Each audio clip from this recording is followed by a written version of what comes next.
For many, Alaska is a bucket list location, and we get the privilege of living in this great state. And there are some things here that are just, well, iconic. You think of Alaska, you think dog sledding,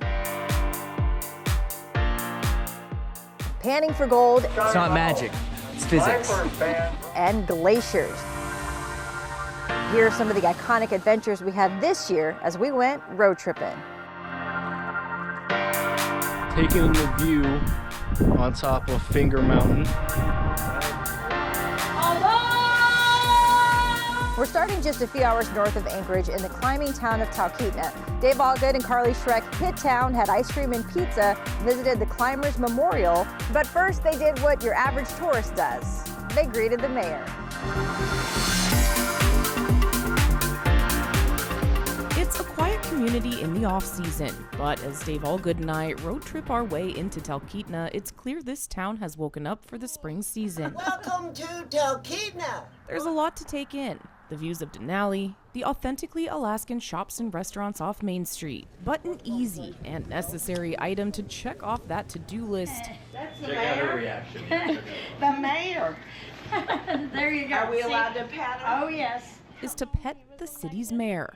Some gentleman, he had a name badge on. I don't know whether he was married, Tim, Tim, I think. He said he was the mayor. He might have been a bus driver. I'm not really sure. He said the cat was. Yeah, so he said the cat was the mayor. Her name is Aurora, and while the locals might mess with the Talkeetna tourists, let there be no confusion. She is the city's highest elected official. Look at me. There you go. Oh, isn't she gorgeous? She rules with a fair and steady paw. Have the mayor made any decisions today?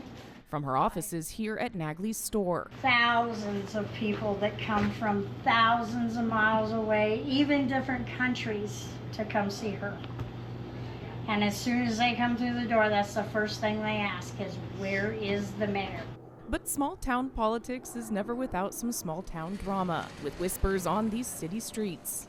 Some political news. Some breaking political news that a guy around the corner with a weenie dog named something was going to run against Aurora. For mayor. And there was going to be a dog and cat fight. But judging by the popularity of this local official, I'd venture to guess the incumbent's seat is safe. Nothing says uniquely Alaskan quite like the Iditarod. But what does a six-time winner of the last great race and his team of athletes do in the off-season? It's kind of nice to see Dallas CV in a t-shirt. It's kind of nice for Dallas to be in a t-shirt. They open up their kennel to visitors, looking for a taste of what it's like to mush. What are we experiencing today? Well, what we're doing today is our summer dryland mushing. Dryland mushing is any form of sled dog sports where a dog is helping pull you. It could be running, it could be pulling a bike, or in our case, a four-wheeled cart that's kind of like a chariot. It starts simple with a meet and greet of all the good boys and good girls. Hello, puppies. And if you can pull yourself away from trying to pet all of them, the guides will harness your team for the ride of your life. I'm gonna let Dave be the first to figure out the cart. Oh my God!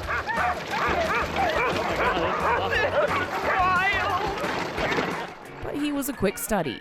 This is really fun, but to think they do this for 1,000 miles in the snow and cold, this is nice. And after a quick break at the turnaround point, it was my turn to drive us back. It's like nothing I can describe. This is an ultimate Alaskan experience.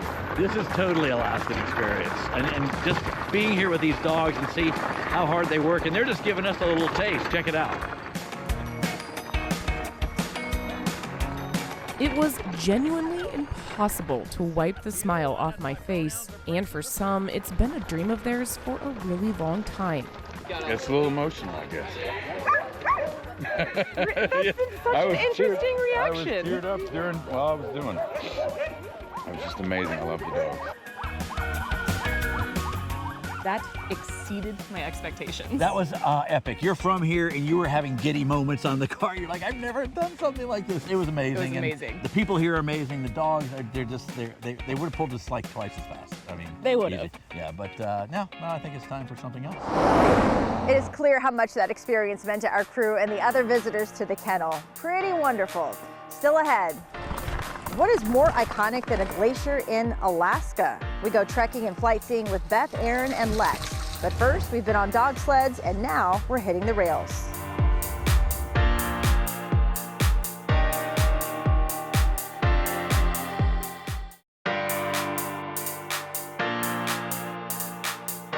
For many places in Alaska, the railroad is still the best and sometimes the only way to get there. So let's head to Whittier and the 2.5-mile tunnel to get in and out of town. We're about to go through the Anton Anderson Memorial Tunnel. This is the tunnel that connects Portage to Whittier. It's one of a kind in the world. We're going to have to come back and check this out. Nearly pitch black for 2.5 miles. What do you think? Do you like the tunnel? Yeah. Yeah. Do you like the train? Yeah. Yeah. The longest highway tunnel in North America, one lane shared by both vehicles and rail. Solid rock inside and outside. The tunnel is just a small opening in the 4,000-foot mountain, surrounded by glaciers, waterfalls, and true Alaskan wilderness. Trains and about 250,000 cars, trucks, boats, and more make their way through the mountain every year. It's an organized dance using a lot of technology housed here in the Tunnel Control Center.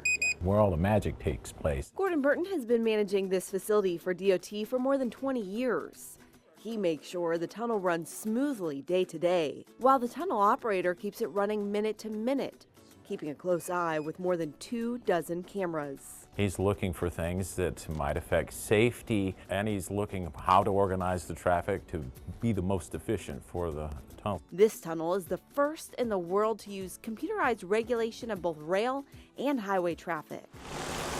It's also the first U.S. tunnel with jet turbine and portal fan ventilation, all hidden in that A-frame structure. And this is a fan system here. This thing is massive. This is one 300 horsepower fan here, and this is the ducting that goes into the tunnel. That's the fresh air intake over there. Also tucked away, fire equipment from big. It's got rail wheels, so once they lock it onto the rail, they don't have to steer in the tunnel. To small. This is a very Alaskan solution. It gives us greater flexibility than we had before. The thing about a fire in a tunnel, it's not a matter of if, it's a matter of when. And inside the tunnel? This is the first 3-hour fire door. This is the second 3-hour fire door. And this is a safe house. This is a lot bigger than I expected. Yeah, it seats 55 people. So. And there's a restroom. Yeah. Well, we don't want somebody waiting in here and have an emergency. Yes. So there are, how many safe houses are in the tunnel? 8. 8 safe houses. Spaced 1,600 feet apart. The engineer's goal was to make one of the safest tunnels in the world. But it wasn't always that way. And this is one of the construction photos here. The tunnel dates back to the 1940s, built first for strategy during World War II. It was pretty monumental. They had people that were doing the old surveying technique, running back and forth across the top of the mountain. Burton has been going through this tunnel for decades, starting at just 5 years old. During the earlier days of the tunnel, you had to ride the train in. They'd put your car on the train. His dad worked for the railroad. And he put me on the motor car, took me through the tunnel, and it was like going through a wormhole, and there's a whole new universe on the other side. And at 5 years old, it's kind of like, whoa, what am I looking at? From those first blasted rocks in the 1940s to the modern upgrades in the 1990s, this tunnel has evolved from being a train tunnel to an everything tunnel, now providing both access and adventure.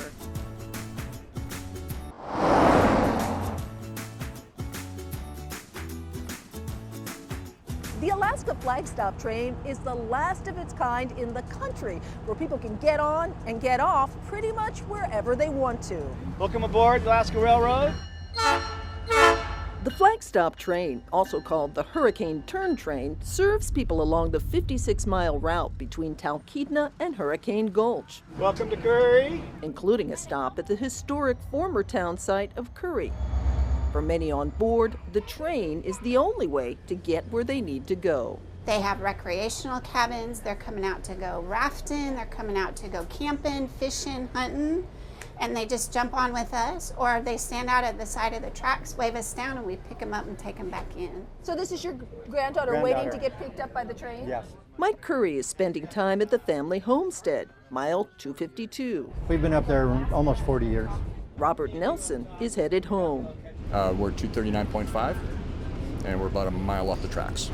The train stops just long enough to let him unload. That's it, Rob. Take it easy. Oh, and did I also mention the flag stop is the only train on the Alaska Railroad that lets you bring your pets. The train is a lifeline for people who depend on it.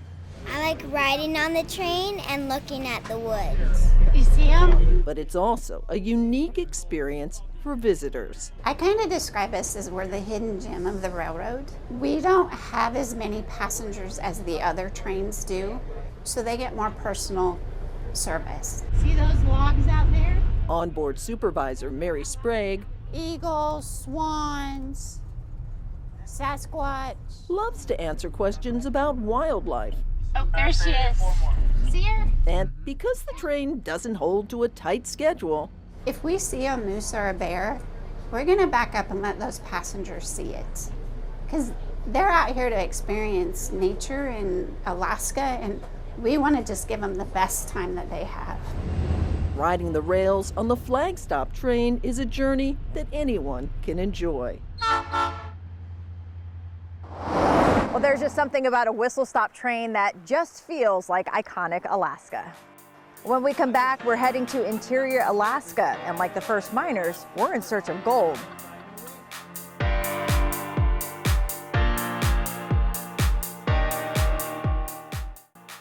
For many, Alaska is iconic for its gold rush, but beyond the search for gold, our crew went to interior Alaska for an adventure, lettuce, and a place to warm their weary bones. Well, Tyler, our road tripping adventures continue in interior Alaska as I show you a little bit about my backyard. And you know about the Alaska Gold Panthers, right? Just a little bit, right? Barry Bonds used to play for them at one point, huh? Not the baseball team. I'm talking about Gold Panthers. Let's learn a little bit more about the history of Fairbanks. 1968. Before liquid gold flowed through the Trans-Alaska Pipeline, You know, it's like gold mining. The pipeline is the lifeline of Alaska. much of the Golden Heart City was built on striking gold in the ground. At 5 to 5 in the afternoon, it was 28 degrees Fahrenheit, light snow falling. This piece of gold right here changed my life. The Gold Dredge 8 experience takes you on a tour through time via train in Fox, Alaska, just outside of Fairbanks, where bits of history still remain. The star, or gold nugget, is the dredge itself, which extracted millions of ounces of gold from 1928 to 1959. Where you too can be a gold panner with the help from a former miner himself. You know, I was 72 years old before I realized that asking for help was not a sign of weakness. And from a local who did the tour when his grandma visited when he was 8 years old. Let me show you how it's done. All right. Yep. Shake, shake, shake. You know, the first time It's not magic. It's physics. My first pan probably took me a half an hour. That's a top 20 pan, maybe even top 15. Ooh, I'll take it. Just like that. Get it on the scale. I'm retiring. That's good. After a hard day's mining, let's see how much gold we came away with. 2.7 grains. 2.7 grains. And it's worth about $13. Ooh, $13, Tyler. Where it weighs 1.2 grains. Yes! It's worth about $7. I got a whole gram. Oh. I'll take it. Not a bad day, coming away with a little gold and a little history of my hometown. Well, this is where the magic happens, where some of the freshest salads in Alaska happens. I'm with Emma Fisher. She's the manager of the greenhouse and garden here at the resort. Now, Emma, tell me how that fresh salad happens here. Yeah, so it starts off, we grow it hydroponically, and so it spends about a month growing here before we harvest it, roots and all, and give it to the kitchen. This is a year-round project for the greenhouse.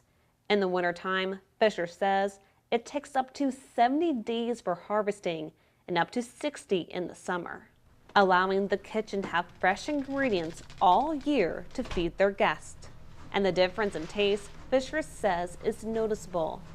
The lettuce is more crunchy, the tomatoes are just more acidic and yummy. So the foodie in me had to test this freshest salad theory. Can I have the China special, please? The China special salad, okay. Now that salad is prepared with the resort's lettuce and plum tomatoes, topped then with candied walnuts, blue cheese, and my favorite, red onions. They say you eat first with your eyes, and this salad is delicious at first glance. But let's see if it truly passes the taste test. Oh my goodness, that's really good. Really? Yeah, the dressing I know has honey they make here on the property. Oh yeah. my gosh, that's so good. I'm gonna have to try some of that. Yeah, and the tomatoes are just so juicy. I quickly had to pass this along to everyone else on the trip to get a taste of their own. And if salad isn't your favorite thing, though I think this dish might change that, the restaurant ties in their fresh ingredients and other dishes across their menu. But for me, I think I found a new favorite. Now, I think it's fair to say this is definitely one of the freshest salads I've had in Alaska. I highly recommend it. Road tripping at Chena Hot Springs Resort. I'm Georgina Fernandez. Now, I'm gonna get back to eating. Well, after a week of driving and work, I think we need to relax. And Tracy, I know the best way to do it to check out the hot springs here at the resort. Now, we've done a lot of stuff here, but of course the hot springs are the highlight. This is my first time visiting. No, this is going to be my second. I've been in the winter, but haven't been in the spring, so I'm super excited to see how it compares. Okay, well, we're gonna go get our towels and get in the water. A stone ramp eases you gently into the heat. Oh my gosh. It is warm and lovely, isn't it? It is. You slightly see the steam coming off too. Oh. But once we stepped off, oh my gosh. Sorry, I wasn't expecting the sandy bottom, but it feels lovely to walk on the sand. Kind of feels your feet are getting slightly massaged. The water, kept at a toasty 100 to 104 degrees, is the perfect way to start the day. We've been in a second. What do you think? It feels good. It's definitely worth coming here after a long drive and just laying back, especially in the morning. And the water is like so clear. Beyond the hot springs, there are indoor and outdoor hot tubs and an indoor pool. But to really get the heat, you want to be in the natural springs. So coming out of grounds between 160, 165. So right behind me, there's a little spot there. We have a valve that we open and close to let the water in. We check it every 2 hours to make sure that the temperatures are within tolerable ranges. We ran into some folks who clearly find it tolerable, enough for a return visit. This is my fourth time. And took a long journey to get here. This is my sister, that's my mom, and my other sister's up there. We drove this time, my husband and I bought a Winnebago, and we drove cross country, all four of us, in the Winnebago from North Carolina to here. Perfect timing. The crowds are a little lighter in the summer, so it almost felt like we had the springs to ourselves. I think this is really lovely, and I can understand why people spend a lot of time here. It's going to be tough to get me out. Best time is in the winter. I think when we're 30 below zero, it's magic in there. Winter road tripping, anyone? Oh my gosh, this is so beautiful. Well, they look like they were having a great time, and with all those adventures, how could they not? And speaking of adventures, we promised you glaciers. Our crew got up close and far away.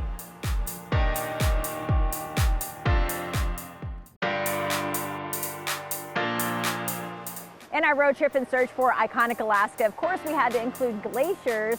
About 2 hours northeast of Anchorage is the Matanuska Glacier, accessible by road, but our crew didn't stop there. Nestled in the heart of the Matanuska Valley lies one of the architects of the last frontier. A glacier that has stood the test of time provides an opportunity to explore, to immerse yourself in the beauty of a geological feature that sculpts our land. This is one of the most accessible glaciers in Alaska. That was Will Strain of Micah Guides, our tour guide for the day to Matanuska Glacier. Its terminus once reached the north end of Anchorage nearly 22,000 years ago. Today it provides world-class views in Glacier View. Just all of it is beautiful. People go their whole lives and don't get to see something as beautiful over my left shoulder. From the crunch of the ice to the trickling sound of water as it cascades through crevasses,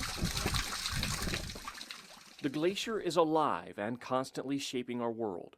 So we're about halfway through our trek on a portion of the 27-mile-long Matanuska Glacier. Yeah, not only is it beauty from the surface, but we're talking about the science that goes on up underneath with water carving out its own tunnels is beauty in itself. It's absolutely stunning. When the water's flowing through and we're getting that new exposed glacier ice.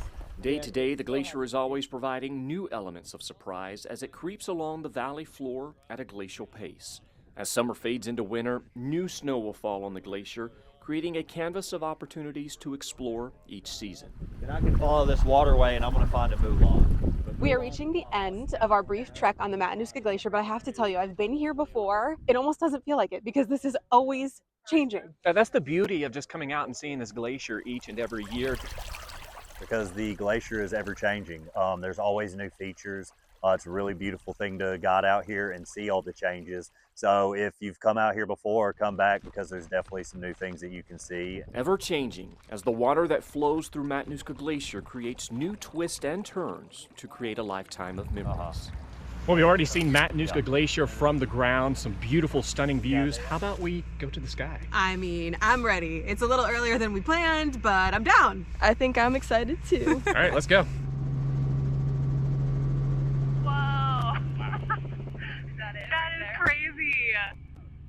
Yeah, that's it. That's 133 feet tall when that lake drains. The scale, the immensity is just incredible. The blue pools, the colors, the contrast between the mountains and the snow.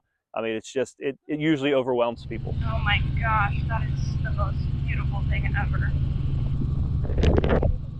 You get some really well-traveled individuals that have seen a lot of things. You know, they've been to the pyramids, they've seen the Andes Mountains, and they get out here and they're just like, wow, that's the coolest thing I've ever done. That right there, I mean, if that doesn't keep you going, I don't know what would.